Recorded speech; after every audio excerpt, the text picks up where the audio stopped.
like to introduce our next speaker. He's an old friend. He and I met back when he was still a trial lawyer. He was still a radical back then. He is a former presidential candidate. He was the nominee for the presidency of the United States, the Green Party of the United States in 2004. He is a Liberty Tree Fellow. He is here as a co-founder of the Move to Amend Coalition, which is the nation's largest, most broad-based coalition working to not only overturn Citizens United, but to build a movement for constitutional reform here in the United States. He was the best man at my wedding. A lot of family in the room. Please welcome my favorite Texan, David Cobb. Oh, thank you so much. All of those things are true.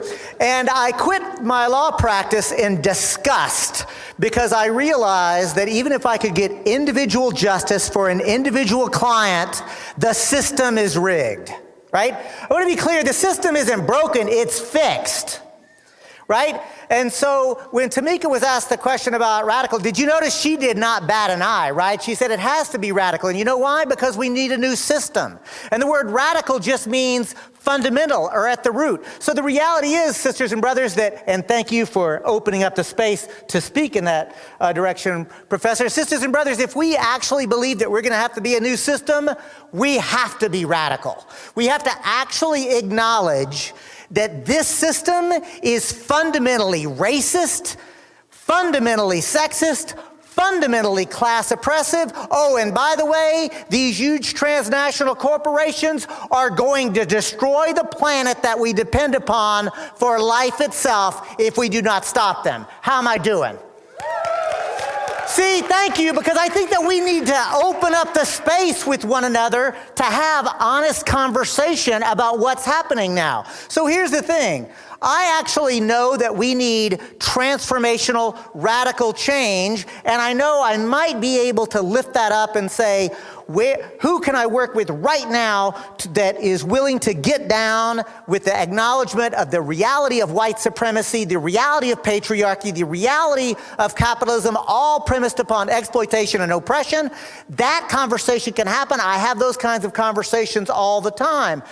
For today, in a very short period of time, I've been asked to talk about the corporation as an instrument from a legal perspective, and so I'm going to do that. And I want to be very clear, friends, the corporation is a construct. It's a tool, nothing more, nothing less, right?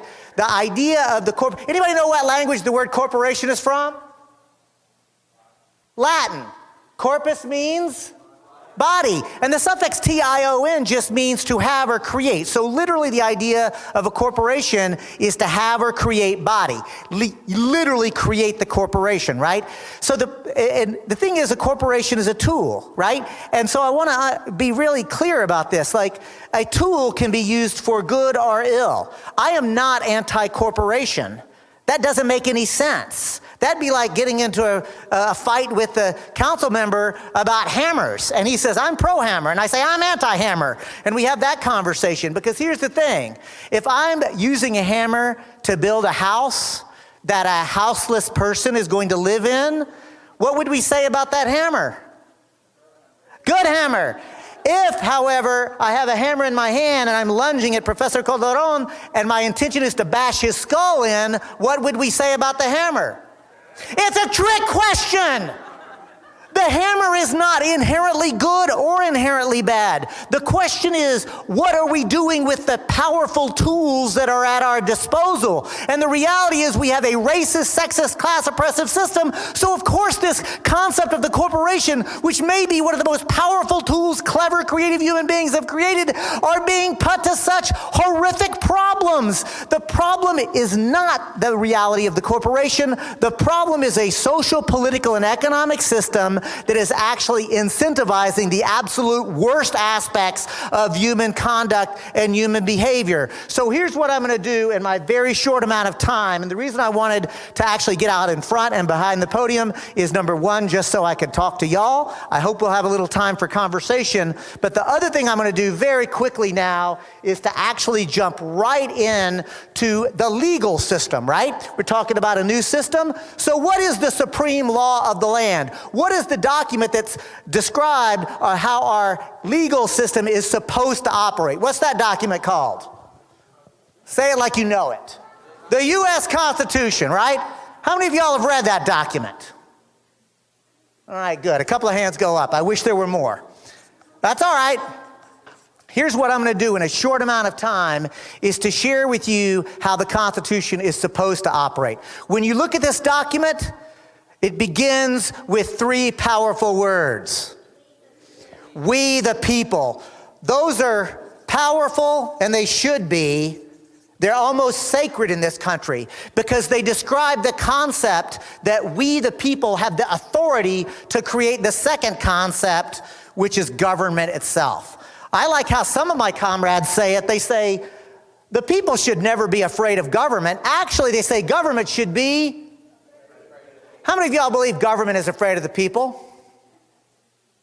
It's a slow burn question. I got some hands go up. Professor Calderon went like this. Here's what I would tell you is, here's a follow-up question. If the government isn't afraid of us, why are they spying on us? If the government isn't afraid of us, why are they tracking us relentlessly when we gather together merely to have conversation? And if you still don't think government is really scared of us and the ruling elite are scared of us, I got one word for you. Occupy.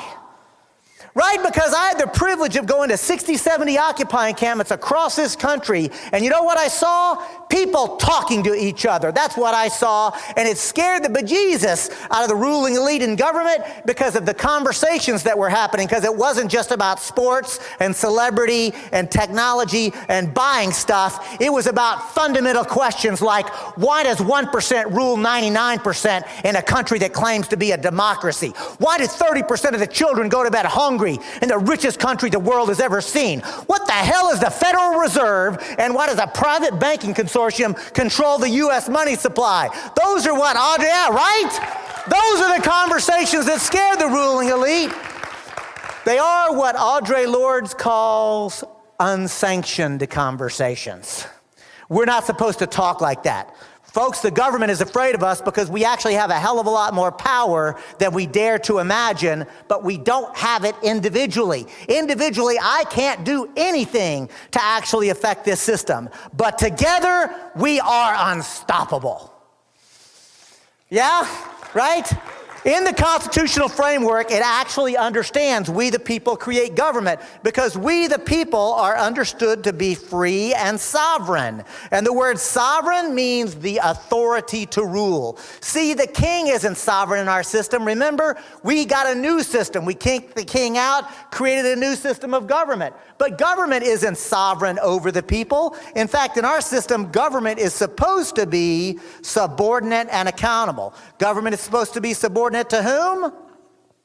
The people. Government is supposed to be accountable to whom? The people. That's got a ring to it, doesn't it? I like how this is going. Let's continue. We the people are free and sovereign because we the people have rights. Government does not have rights. Government only has duties. I'm going to stop for a moment as a lawyer to really nail this. You see, if anybody has a right to do something, it means they can do it. And you don't need my permission, the group's permission, government's permission. And not only that, but government cannot legitimately interfere with your ability to exercise your rights. My good friend Ben Mansky sometimes talks about this as, this is the place that even the government cannot go forward. There are certain things that are sacred as individuals, our right to speak, our right for our opinion. Those things, these human rights, are not subject to the political process. This is a very powerful idea. Our rights are sacred. The Constitution actually does not create these rights. The Constitution, properly understood, is supposed to recognize rights, human rights. And I dare say, one of the prior speakers, let's lift up the fact that the imaginary lines called nation states actually have nothing to do with human rights. Don't get alarmed, it's just one button. But you see that right down there? For those of you in back, I'm pointing at my belly button.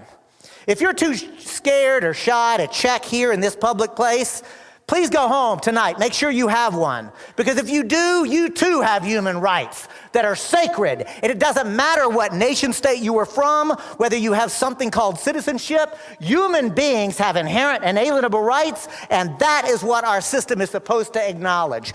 Duties are different because duties are responsibilities. The people have rights, government has duties. Government does not have rights over the people. Government only has duties. And where do governmental duties come from? Well, remember, all power resides with the people. Power to the people was not merely a Black Panther Party chant, although it was. It was also at the core the idea of every revolutionary moment that has ever taken place. The recognition that the people have the power of sovereignty to govern ourselves. But here's the thing, y'all, like, you can't gather together, like, what is the population more or less of Santa Barbara? 90,000. So I will celebrate that 90,000 people in Santa Barbara hold all the political power. But I would hate to be at a meeting where 90,000 people came together to say, where should stop signs go? Right? And I like political meetings, but I would not go to that one.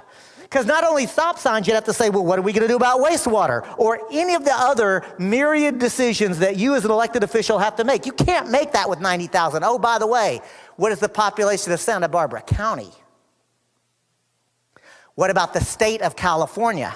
You see where I'm going with this? We cannot actually have direct democracy across an entire system for everything that we want. In our system of government, yes, the people hold all the power, but we wisely delegate a certain amount of our power to government. Do we delegate all our power to government? No, we only delegate enough power for government to perform the duties that we, the people, have told them to perform. And how does government discharge their duties? They write public policy and law.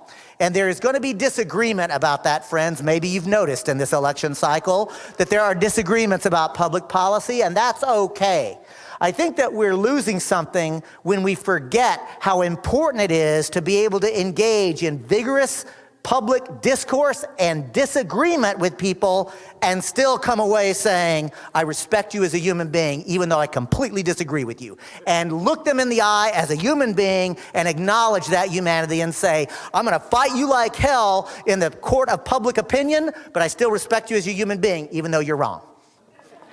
Right? And maybe even a little humor in it. All I'm getting at is public policy is going to be debated, and that's okay. But the one thing that no public law can ever do, because we talked about this under the concept of constitutional rights, no public law can violate anybody's private rights. And now that I've taken this 10 minutes or so to lay out this, I will tell you now in one sentence how the U.S. Constitution is supposed to operate. Now, it's a run-on sentence to be sure, but it's still just one sentence. Watch this. In the U.S. Constitution, we, the people, are free and sovereign because we hold all the political power.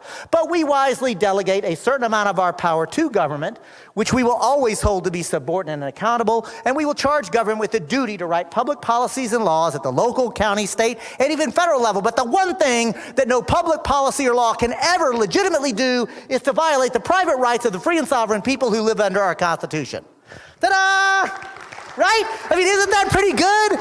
I do this presentation all across the country. It almost never fails that people erupt in applause because when you say it the way I just did, it's so beautiful, right? Individual rights will be protected and respected, but we'll have a public process by which public civil discourse is made, but the public political process cannot violate anybody's inherent and alienable individual rights. This is so awesome. This is wonderful. We should try that in this country. This would totally work. And I'm not joking. This is beautiful. This is brilliant. And I'm also going to say we've never experienced it. Because as a white man, before I go 1 second further waxing poetic about the Constitution, a quick timeout. Somebody tell me what year the Constitution gets ratified. What year does the Constitution become the supreme law of the land? The answer is 1789. And so in 1789, people, who was a legal person who could claim the beautiful rights and privileges of this document? What were their characteristics? We know it. Let's say it out loud. White, male, property owners. That's a lot of restrictions. You know what percentage of the adult human beings living in the newly created United States of America could actually claim to be legal persons with rights protected by this document? What percentage do you think? 1%, right? The 99% is pretty cool, but it's not 1%. Don't be so cynical. It's 5%. I'm not making this up. Ask Mansky, he's done the research.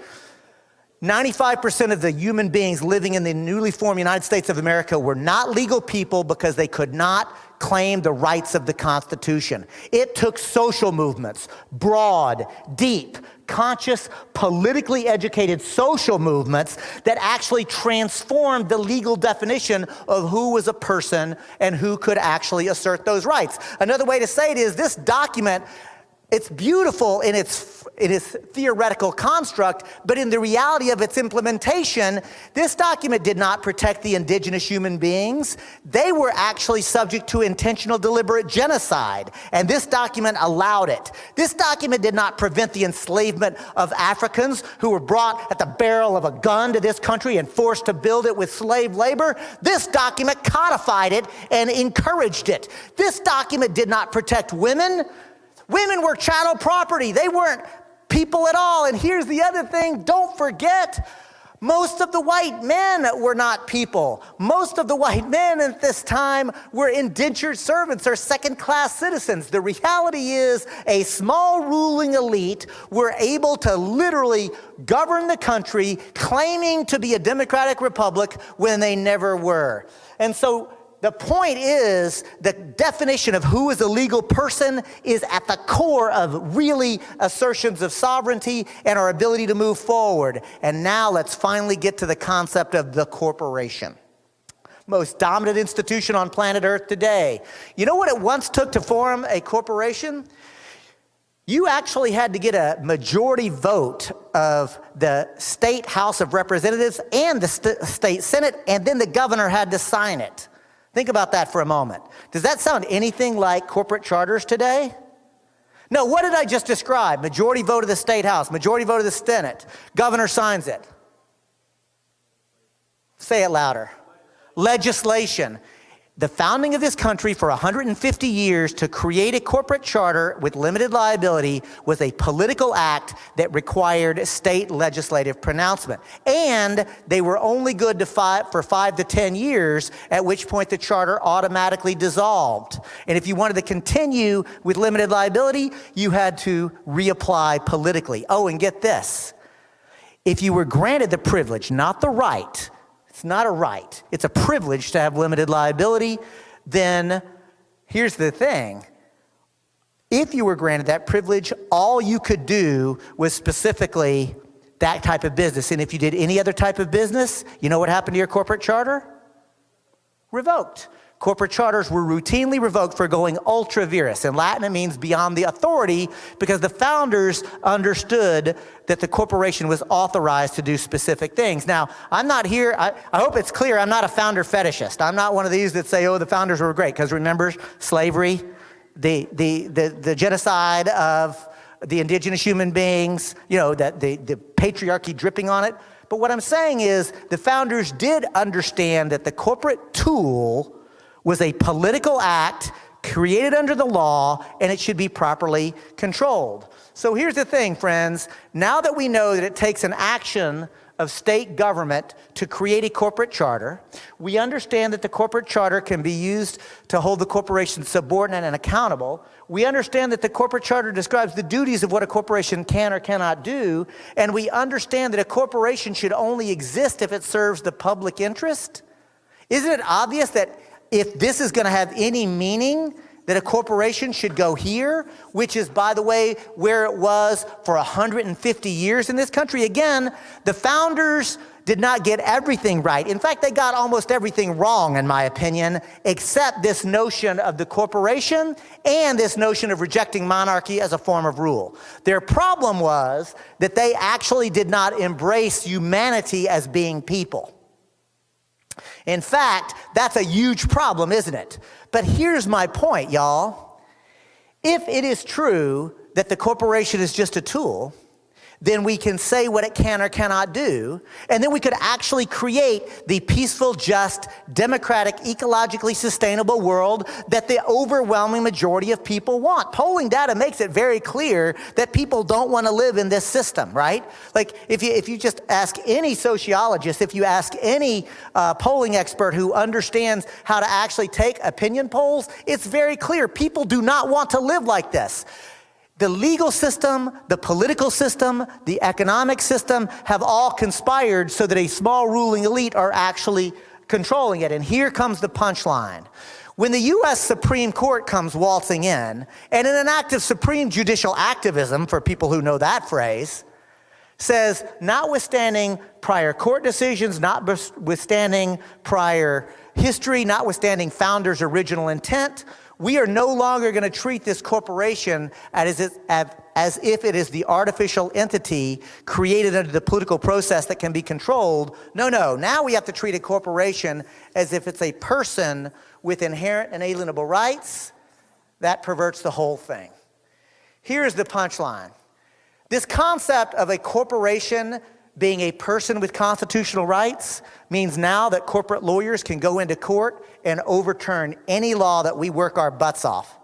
Environmental protection laws, worker safety laws, public health laws, laws around fair and just immigration policy. You can't name a law that a clever lawyer, and I'm not even that good, right? But you can't even name a law that I can't, using this doctrine of corporate constitutional rights, help somebody to figure out a way to challenge that law in the courts. My friends, sisters and brothers, the concept of corporate constitutional rights steals our sacred right to govern ourselves. So at the end of the day, if we are going to have a new system, and I think by now those of us who have been here all day, it's very clear we must have a new system. And it's not just a new economic system, is it? We need a new political system. We need a new cultural system. We need systems that actually celebrate life. And can I say, love and compassion? Right? Can't we actually say love and compassion at places and gatherings like this? That's actually what we want to lift up? Like things like liberty and freedom actually mean something, right? So here's what I'm here to tell you. There is a movement happening that actually comes out of the teach-in phenomenon. I recall when Ben Mansky he came onto my radar doing things called the democracy teach-ins, where as an undergraduate student himself, he was organizing these spaces where people were collectively coming together and teaching each other what we understood and knew about the legal system and about the role of the corporation. So what I'm telling you is this. There is a group and an organization that I'm part of called Move to Amend. How many of y'all have heard of Move to Amend? Oh, I feel pretty good about that, right? Move to Amend specifically exists in order to build a movement for a constitutional amendment to abolish this illegitimate idea that corporations have constitutional rights. But here's the thing. We actually want to go further. I look forward to the day when the movement looks at Move to Amend and say, just one constitutional amendment? You were thinking too small, right? So I want to be pushed by that. I want to be pushed by that idea. But here's the other thing. I'm going to conclude with this. Move to Amend began in 2010. We were 12 people in the living room. Ben Mansky and I were two of them. So we have 1/6 of the entire founding of Move to Amend in this one room. Today, we're 400,000 people and growing every day. We've helped 16 states pass resolutions of support. We've helped 600 communities pass resolutions of support, echoing Tamika Drew's concept of using that phenomenon around Trans-Pacific Partnership. And the thing I'm most proud of is we've been on over 300 ballots. That is not just city council members voting, but actual people being able to vote on whether or not they support this idea. Folks, we've been on the ballot 300 times. Guess how many times we've won? 300. We haven't lost yet. We've won everywhere we've been, right? I see your face over there. You're like, no, it's true. Look it up. What I'm telling you is this. Yes, we won in San Francisco and Boston and Madison, Gar. Okay, yeah, the liberal places. You know where else we won? Salt Lake City, Utah. We won in Waukesha, Wisconsin. My two Scotties back there in the back, they can tell, maybe somebody else knows about Waukesha. Hometown of Republican Tea Party Governor Scott Walker. They haven't voted for a Democrat for president or Congress in 40 years in Waukesha, Wisconsin. We were on the ballot there, and we won. We won in the state of Montana. Yes, sir, that Montana, the one you're thinking about. The state of Montana in a statewide initiative. I'm from Texas, y'all. Montana, one of the few places that makes Texans look perhaps politically or culturally conservatives. Move to Amend was on the ballot there, and we won 74% of the vote. What I'm getting at is there is a way to engage this conversation that cuts across political ideologies. It cuts across political labels, Democrat, Republican, Green, Libertarian, Independent.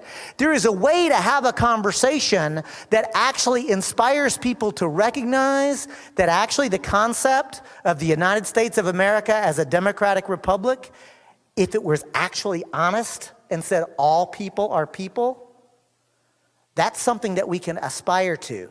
And I'm going to conclude with this. We should have vigorous debates and encourage the kind of disagreement that those debates have. I welcome those. But I also recognize this. At the end of the day, the only way that we, the people, are going to be able to exercise democratic control over the small ruling elite and the military-industrial complex that they control and all the other implements of destruction is if we actually come together and agree on a basic principle of self-government. And that's what I'm trying to do. That's what we're trying to do at Move to Amend. I encourage you to check us out online, www.movetoamend.org. Use your smartphone. You could sign up right now. And the other thing that you can do is come to talk to me or Ruthie or my colleagues. Would y'all all stand up that are part of the local Move to Amend effort? Because I want, through the course of the day, can I get a round of applause for these people that just stood up? Because they're the ones actually doing the work day in and day out. They'll be doing a workshop on Move to Amend. So I think we're done. Thank you so much. Hit me up. I'm here for the whole conference. I want to keep talking to y'all.